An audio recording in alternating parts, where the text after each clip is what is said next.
Today, Lori and I are doing a tour of her garden, which is over here. I call it Lori's garden, or she calls it her garden. She does most of the work, although I do most of the heavy work. So let's go see her garden. You get to see what a garden in the greenhouse look like in Chile and what you can and can't grow here.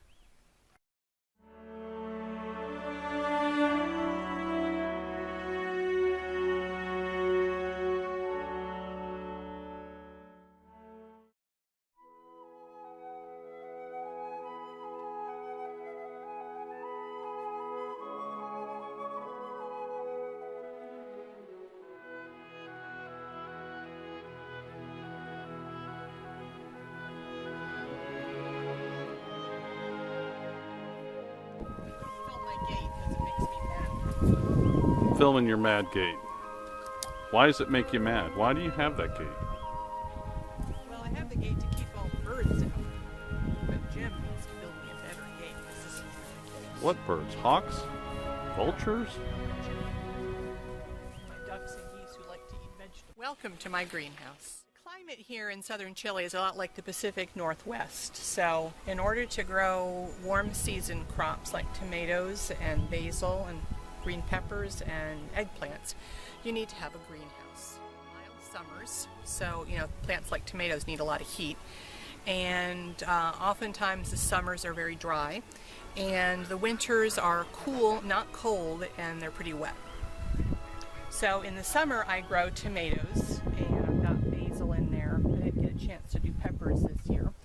And in the winter time I will grow lettuce and spinach and do my starts for spring in my greenhouse. Here I've trained up my tomatoes, and I have some heirloom tomatoes, which are the ones here in the front that were smuggled in to Chile by a friend of mine who will remain anonymous. Which is actually not a good thing to do, because we've heard recently that smuggling seeds in on an airplane, if they find them, they'll fine you $400 and of course confiscate the seeds. But she doesn't do that anymore. So I have black Krim and Brandywine tomatoes here in the front. And when I planted this greenhouse here, we had some help of a worker guy. And he did the lasagna gardening on the beds for me, which means, we did layers of manure and compost and soil and vegetable peelings from the local school. And lots of manure. Pig manure, mostly. And it did really great. The soil's pretty fertile. But the problem is that all the potato peels sprouted, and so in the spring I had lots of potatoes I didn't want in here. But we pulled them up and ate them. And then I planted with the tomatoes. And I also have some basil in here. And I have these cucumbers I'm training up here, because cucumbers like heat too. And so they do better inside, though you can grow them outside. And I do have some nice cucumbers coming along here. The thing about buying seeds here in Chile is they don't have the selection that they have in the US. So if you want to grow, for instance, a cucumber, you may only have one or two varieties of seeds to choose from. They do have pickling cucumbers and the regular cucumbers, but I couldn't find pickling cucumbers, so this is all I have this year. And I have parsley, which I grew from the seed, and some pretty purple basil. And then more tomatoes back here, which I'm training up on strings and pruning. This is purple basil. And this, I had Swiss chard in here last spring, and I guess that's a survivor that rooted on its own, a volunteer. I also have a large stand of pumpkins in here, which are prolific bloomers, but I've only got maybe 4 fruits so far. In this row I've got zucchinis and delicata squash, which is a hard winter squash that my friend smuggled in. Right now the season is,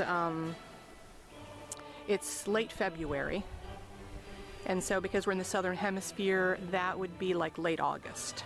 In the back there I have some Jerusalem artichokes and some rhubarb. In this row here I have got some different varieties of kale and Swiss chard, or acelga as they call it in Spanish, which is very popular here and it grows very well year-round. And this right here are some collard greens. We're originally from the southeast US, so we like collard greens. Collard greens are in the cabbage family, very similar to kale. And I ordered these seeds from Territorial Seed Company in the Pacific Northwest because they have varieties that are acclimated to that maritime temperate climate. And I ordered the seeds, not knowing if I would get them or not. I ordered them by mail, and I figured if the agricultural department wanted to confiscate them, they would, but they didn't, and so I got them. I ordered kale seeds and, collard seeds and a green bean variety that I liked. Those are pretty, they're like giant cabbages. They are actually in the same family as the cabbage, but they don't head up. That's about as close to a head as you're going to get. And then in that row right there I have carrots, which I overplanted. They do well and they'll stay year-round because the soil never really freezes here. Along with the collards and the kale, they should be growing year-round also. And then in the next row there I have some green beans, which did really well. They're bush beans. And then beyond that I tried to plant some broccoli for a fall garden, but between the pigs and the bugs, I don't know, I haven't got any good broccoli heads yet. And then right beyond that you can see the purple flowers of sage, and I've got some chamomile, some thyme, and then in the far corner I've got some lettuce growing, which does really well because it doesn't get hot enough in the summertime to really make it bolt. So you can grow lettuces year-round outside.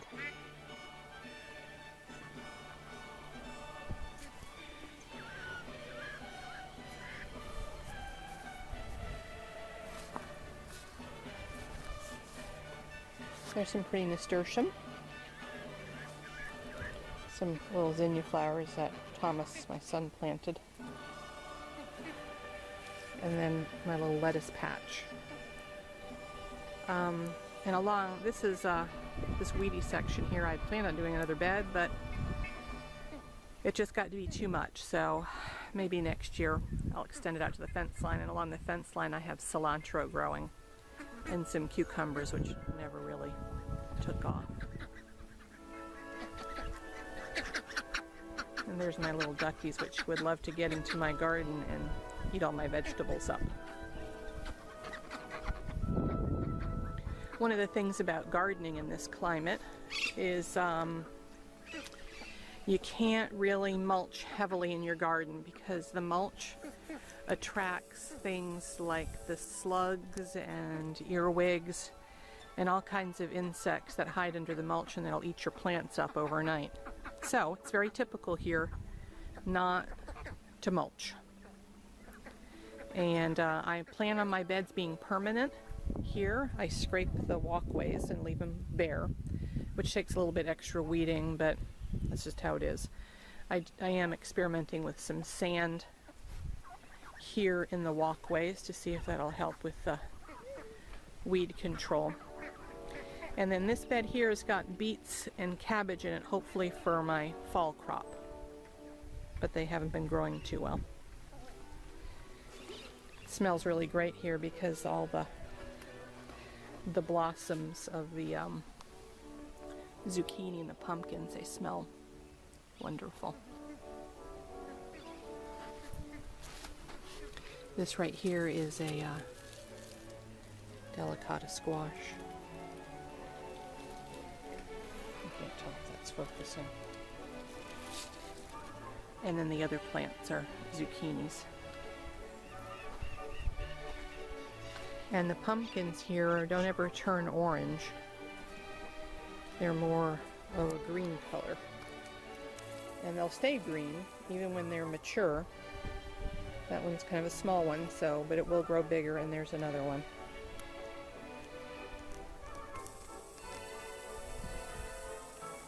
Lots of blossom, but just not a lot of fruit. And I'm not sure why. I don't know if pumpkins are pollinated by honeybees. And we do have honeybees here.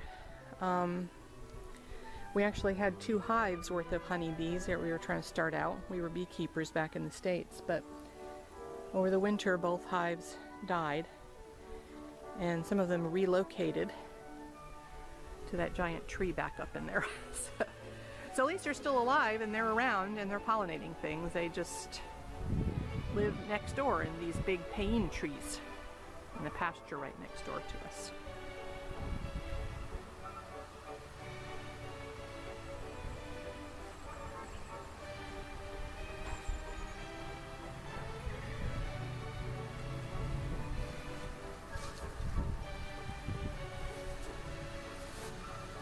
These are Thomas's beautiful flowers.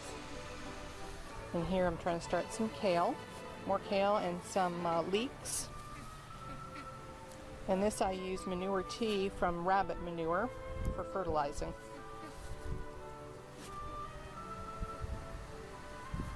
Thanks for visiting me in my garden.